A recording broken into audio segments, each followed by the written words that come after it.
Psst. Huh? Hey, wanna buy a watch? No, I'm good, thanks. What about some steak knives? Everyone needs steak knives. Great for the whole family. Yeah? Nah, I think I'm okay, really. I live alone anyway, so... Ah, on your own, eh? Need some company? From you? No, not from me. Like a pet. To keep you company at home. A pet? Yeah. You know what, actually, that sounds like a great idea. What were you thinking? A cat, a dog, maybe a horse? I got something special in mind. Follow me. Okay. You want a nice silverfish, right? Silverfish make great pet. Friendly, cuddly, toilet trained. Perfect pet. Only one diamond. Silverfish? Okay. But where are they? You choose any blocks from the wall. Break the block until a silverfish comes out. You take home. Only one diamond. I don't know. This feels a little bit like a scam, so I'm not really sure, but you know what? Okay, take my money. Good luck. Enjoy. I still feel like I've been conned out of a diamond here because I could have just come down here and got my own silverfish. Oh well. So what did he say? Yeah, we just break the blocks, right? And a silverfish should pop out. And we know that if we tap them like this, we should be able to find one that, just like this one that breaks rather quickly. And if we break it... Oh, we got ourselves a little... Oh, you bite. You bite. All right, come on you. I'm going to take you home. Oh, that's right. You don't go through the nether. We'll have to go the long way.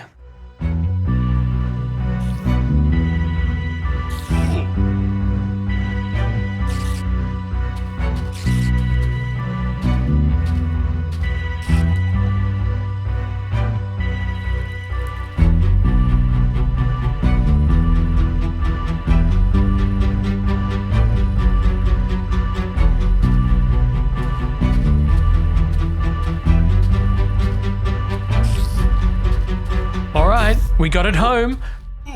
Now what? Oh.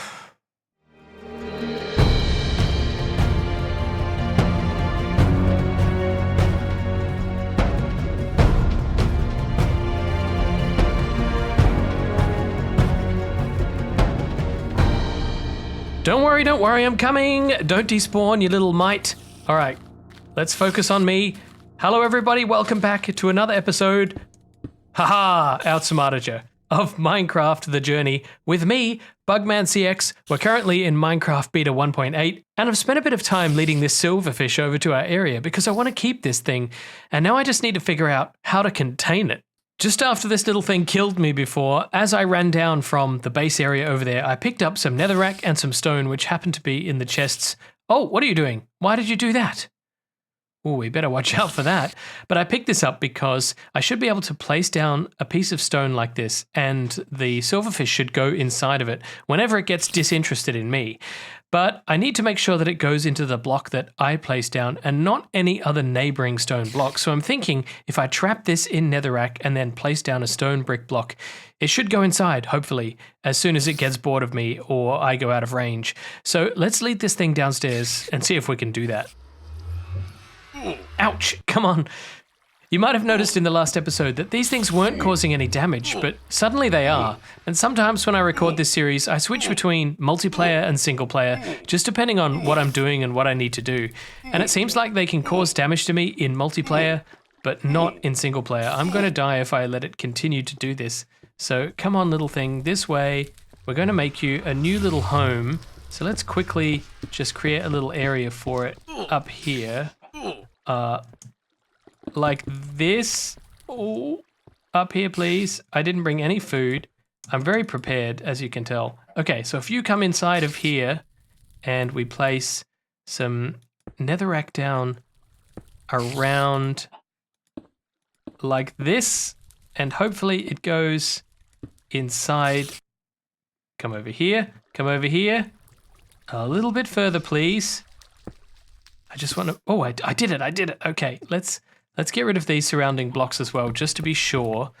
And now, if I take out this block. I don't actually have a pick on me because I lost it when I died, but that's okay. And place down this block. Now that's the only block that you can go into. So I'm going to leave you there, and then I'm going to go over and build you a new little home. And hopefully when I come back, you'll be inside of this brick. Well, I can't say much for this weather, but we now have a little home for our silverfish, and you'll notice that it's all made up of blocks that silverfish can't bury into. Lots of wood, I've used some pistons decoratively, and of course it's full of planks in here, and they definitely can't get in there. Now, while we're over here, why does it rain inside? I really don't understand this. As you can see, there's rain coming through the stone above me, but then in certain areas, like here, it just doesn't come through, and I don't know why. This area is rain-free, and this area is just full of rain. I don't know. I don't understand. I've lost my way out. Okay, so let's go and see if this silverfish is still in here. I've had a little peek, and I did see that there's no silverfish in there at the moment, which means it should be here in this block. So what I'm going to do is open this up a little bit so that we can get ourselves prepared. And then what we're going to do is lead it in here, place down a stone block, and then close it up behind us. So to do that, we're going to need our fence post to make sure that we can actually close it behind us. And now, if I just break this block with my fist or with a non-tool item, yes, that's definitely a silverfish block. Okay, so waken from your slumber, little silverfish. Come with me. You've got a new home. Right this way, right this way. And now if you follow me in here, which you will because you're an idiot. Come on in, come on in. Okay, now we're going to place down this block for you. Let's get rid of this one. Okay, you got a nice little stone block there to bury yourself into. And I'm going to quickly do this. And look at that, you're trapped inside. And you might be thinking, well, can't you get through this one hole gap here? Well, no. It turns out that the silverfish is a little bit more than half a block high, which means that with the extra space above the fence here and this glass layer above, the silverfish can't fit through. And so that means that I can stand here and look at it and watch it and just observe its behavior like this with an unobstructed view, and I quite like that. Now, if I wander around this area, the silverfish should just stay there, and as soon as I get about 12 blocks away, it loses interest in me. There it is. It loses interest in me and stops tracking me and goes off and starts to do its own thing. And then after a little while of having nothing to track, it should start looking for a place to bury itself into a wall. I'm not sure if it just did it or not. Sometimes they go out of render distance. Yeah, I think it did. I think it went into this block. It sure did. Look at that. So anytime we want to come and play with the silverfish, we can come over here and break this block and pop him out of his little house there. As long as we put one of these back and nothing weird happens, we should be able to do this over and over again. So enjoy your little house, buddy. Now we have our first official pet for Minecraft Beta 1.8. As I'm working in and around the base here, I'm constantly tweaking and changing and fixing up the aesthetics to make the place a little bit easier to navigate and a little bit nicer looking as I go. So it's definitely a work in progress. But most of the work that I've been doing has been up at this end of the ravine, and that end down there is currently sorely underdeveloped, but hopefully we'll find some new things to put down there in the future. But for right now, I've been mostly developing this area here, so we've got our nice green paths around here, and as you can see on this side, I've started extending the grass along this one as well. And I've also been making some adjustments. Over here you can see that I've been adjusting the way that this section flows so that you can come along here and then go up and over, or down and around and underneath, depending on which level that you want to get to. So you can pretty much get anywhere as long as you understand the layout of the base, and that takes a little bit of a while, but once you get it, you know it. I also decided to convert this spider spawner here into a little aquarium of sorts, just because I didn't really know what else to do with it. We don't need to farm them for string or anything like that, and I didn't want to get rid of it. So this was an interesting compromise. So as you're just walking around this area, they'll spawn in here, and they can't get me, and I can't get to them, so I'm quite happy for them to just stay there and despawn whenever I leave. And you can also pop around the back here and have a look at them this way if you want to as well. Now, we've been running Minecraft Beta 1.8 for quite a while now, and Minecraft Beta 1.8.1 is the next version to come out after Beta 1.8, and I want to upgrade to that. Now, it just so happened that Beta 1.8.1 was released one day after Beta 1.8, and we've been on Beta 1.8 for quite a while. We don't really upgrade with the same cadence as the original releases, we just upgrade when we're ready. And I think I'm ready, because there's one annoying bug in this version that I want to see fixed, and maybe we can test it out here. This is a pretty full chest, and if you shift-click an item into the chest, you can see it leaves my inventory and goes to the chest, but there's one really annoying bug in this version. So if I move these stone bricks into the chest where there's no space for them to go, watch what happens. Yep, the game crashes. It's so annoying. Let's upgrade and fix this issue. Ah, that's so much better. This bug also affected dispensers, and I'm happy to see it fixed. But with every bug fixed, there's always a bug added. A bit of a strange one that I want to go and explore, which is that the player can hit mobs and other players from far away. Well, I don't have any other players in this world, but I do have mobs. So let's go upstairs into the nighttime and see if we can make sense of this new bug.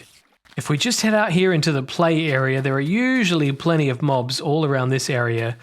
Okay, very quiet. There's one creeper over there, but I'd prefer to play with something a little more tame. Maybe like a zombie? Why are there never any mobs around when you actually want them? Okay, we have a couple of contestants over here, so let's see if we can see what this means. Now, if I walk up and punch the mob, yeah, I'm backing up a little bit to give myself plenty of room, but it doesn't really feel any different to me. The distance seems pretty much the same. I'm about 3 blocks away or so. What about with the sword? No? No? Perhaps I should go back to Beta 1.8 and compare? I don't know. That feels pretty normal to me. What do you think? Now, we've been making some generally good progress on the base down here, adding little farms and doing up the area a little bit, and we've even hooked it up to the nether as we saw in a previous episode. But right now, getting up and down from the surface is really cumbersome. At the moment, I just have this little hole over here and a dodgy staircase where you go down here like this, and then you swing around the back, and once you get down to this bit, you used to go that way and now you go this way, and when you follow this around, you come through here and come out of a little gap in the wall that I've made just to make it easier for me to get up and down. But we need a proper and real way to get up and down from the surface. So I was thinking, what can we do over in this area? I'd like to build some sort of transportation system that takes me from here to the surface and then back again. Oh, I could use some water streams and a drop chute, but I've got something a little bit bigger in mind. Something very Minecraft beta. This is a real classic Minecraft Beta 1.8 era piston elevator, and this lets you go up or down. This is obviously a creative world because I'm in creative mode, and this is a world download provided by CNB, who built this elevator based on some original designs by Cube Hamster and some others. I'll put a link down in the description to this particular world download and the video that explains exactly how this thing works. And this thing looks fairly straightforward, right? But it's actually, well, it is simple in its beauty, but it is quite a large build, and here's how it works. First, you can call the lift if the lift isn't at your level, and right now this one is because it's got the piston platform right here. This button will send the lift up. Now, I don't know why it's all the way over here because it's quite inconvenient, but what I need to do is align myself to the center of these 2 blocks and face backwards like this, and then press the elevator button. So kind of annoying that the lift selector is, or the level selector is out here, but we'll see how we go, okay? Because it needs about a second to do, and I need to turn that off. And there we go. Look how quick that is. I go all the way up to this surface level here, and I'm out, and I'm at the top. And this thing is infinitely tileable upwards, so you can make it go as tall as you need. So if I want to go down again, this one's quite straightforward. All I have to do is press the button again, and whoop, the lift will just take you down as it fully resets. So this is going to take quite a lot of pistons and quite a lot of redstone, but I should just be able to copy the build and build it directly in my world. Now let's go out the back and have a little bit of a look around at this thing, because as you can see, it's made up of multiple different redstone circuits to control exactly how it works, but it is very tileable. So all I need are the resources, some time, some patience, and the ability to basically copy this block for block. So I'm going to work on digging out the area that I need to do this. I think it's 7 by 7 for the main redstone section. And we're going to replicate this build in our world. It'll take you from all the way down to the nether portal level and right up to the surface level, where we'll have to build a little building or something to encase it. And I tell you what, I'm not looking forward to all this digging. I've got my basic hole dug now for where the redstone template is going to be, and this is where the lift shaft will be, and in the back here is the 6 by 7 area that I need to build up all of the layers of redstone. But right now it doesn't go all the way to the surface. That's the next job. And I've also made sure to measure this out carefully, because you know how there's always that off by a block guy? You know, the person who doesn't measure correctly and then gets building and then has to start over because they haven't lined up something properly. Yeah, that's me. So I always make sure to measure out as accurately as I can before I get started, because I don't want to do this all over again if I get something wrong. Next job on the list, dig this out.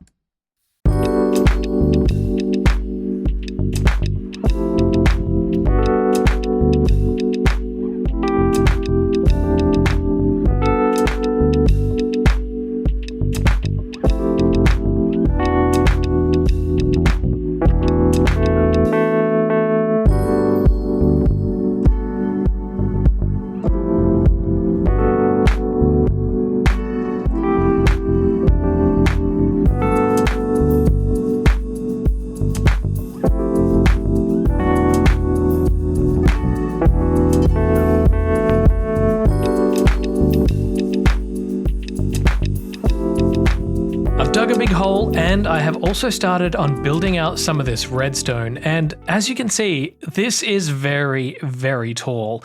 Thankfully, this is going to be a mostly repeatable pattern for most of the way up, and I did realize when I started doing this that when I work on redstone, my brain, it just turns to mashed potato, and it is really difficult. And so I'm trying to break this down into doing it section by section. Thankfully, the world download has a colored wool for each segment of the build, and so I'm able to just take it bit by bit and do it. I feel like I've bitten off a little more than I can chew, but I hope I don't get anything wrong. I now just need to put on my headphones, listen to some music, and do this. Look at that, we've only gone and done it, haven't we?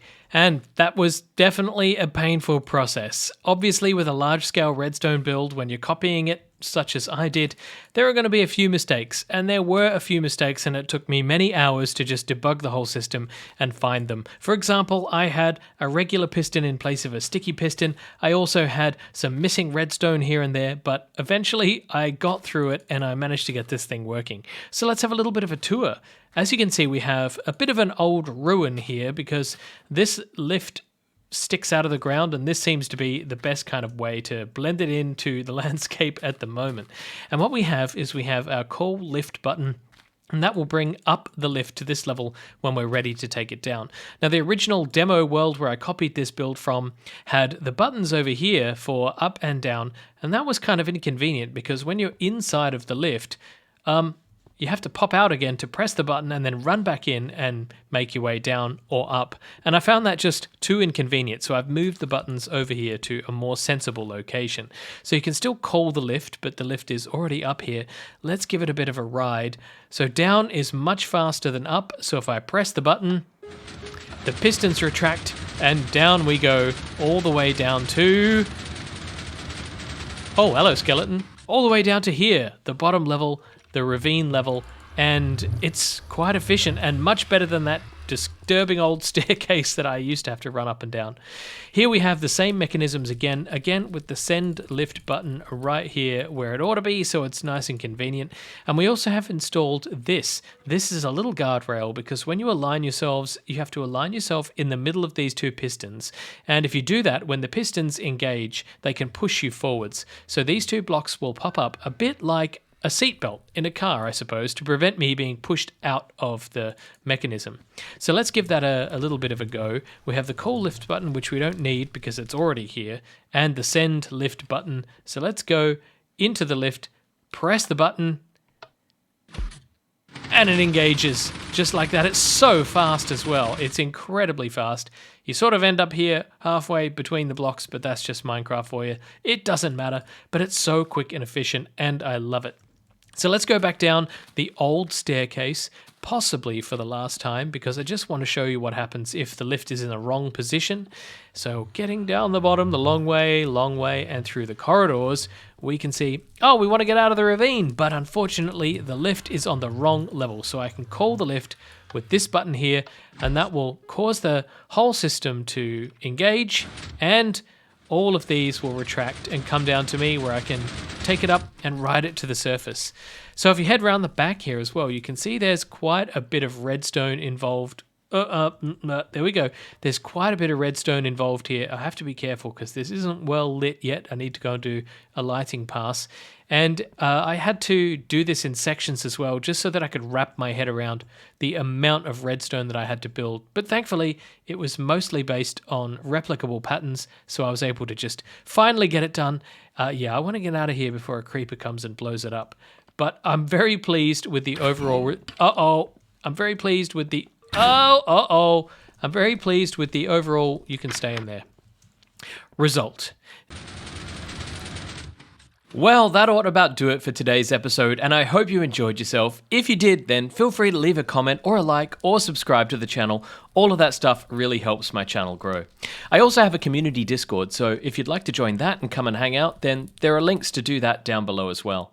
As always, a huge and wonderful thank you to my amazing patrons who are always so supportive. Thank you. Oh, and before we go... This little critter's gonna need a name, so if you've got any bright ideas, then leave a comment down below, and if I see anything that I like, then maybe I'll use that for its name. But until the next episode, this has been BugmanCX. You've been watching Minecraft The Journey. Bye-bye.